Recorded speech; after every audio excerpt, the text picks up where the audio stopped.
Her 8 minutes. Thank you, Cathaoirleach, and thank you to the Minister. I'm glad to hear that you'll be coming back to talk about housing and disability again, because I won't be talking about that tonight. And I suppose I'm particularly concerned about our very slow progress in people being able to move out of congregated settings because of housing. And we've extended the deadline, I understand, to 2020. I think that has to be the top limit of any kind of extension.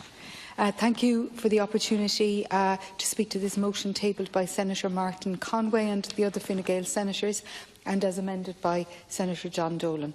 As you know, I am co-convener of the All-Party Oireachtas Group on Dementia, and Senator Maura Devine is also a very active member. Dementia is a recognised disability and is a serious issue in Ireland today for many, many people. In Ireland, there are 55,000 people with dementia. That's 4,000 people who develop dementia every year, 11 people per day, and that's according to the HSE Understand Together information campaign. People with dementia, just like people with any other disability, require a wide range of community supports to help them live well with their condition.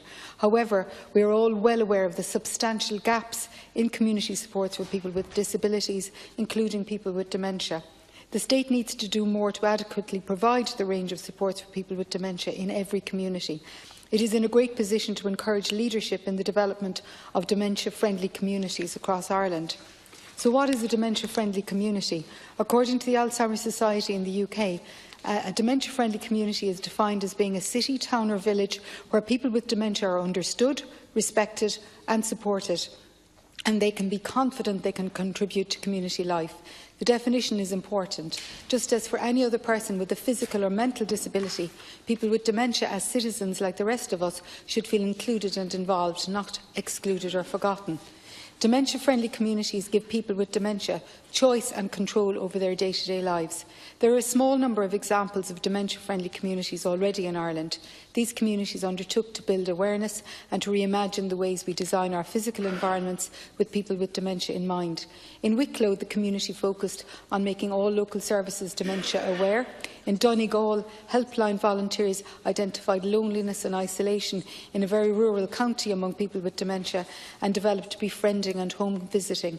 In Mallow, the primary healthcare centre had a signage campaign entitled The Crystal Project, and in Ballina Killaloe, a town-wide signage project made the two towns more dementia-friendly. These projects and others show what communities can do when they think of the community from the perspective of the person with dementia. Small changes to the physical environment can make a big difference to people with dementia. So these are some good examples of successful dementia-friendly communities that we can learn from, and the Government has made a start. Last year, the Department of Health announced a programme to establish dementia-friendly community groups in each of the 9 community healthcare organisations, with funding of €10,000 each for the community healthcare organisations. The Department of Health Dementia-Friendly Communities project is very welcome, and I believe that it could go further and to have national reach if the Department of Health and your department worked together, which is the collaboration you spoke about in your statement.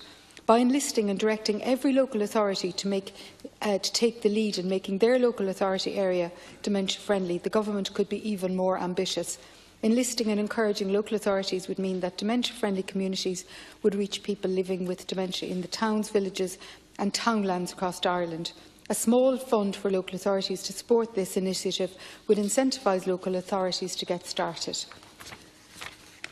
So it's not massive steps, and the Alzheimer's Society has a great toolkit here, which is very, very simple to follow. Things like chains of transport for people who can no longer drive. If you're somebody who's been an active member, say, of your GA club for years, and suddenly because of the diagnosis of dementia that you can no longer drive to the meeting or to the match, a chain of volunteers who will bring you means that that person can still stay connected, stay involved, stay active, stay well, and avoid that over-reliance that we have on people having to be taken into nursing homes, which is not what people always want, and it's very costly for the state. So government can lead the way in making our communities and societies friendlier for people with disabilities, including people with dementia. The Government can draw inspiration from active communities that I mentioned in Wicklow, Clare, Cork and Donegal. Indeed, senators and TDs too could also take up a leadership role in making their own communities and constituencies more dementia-friendly.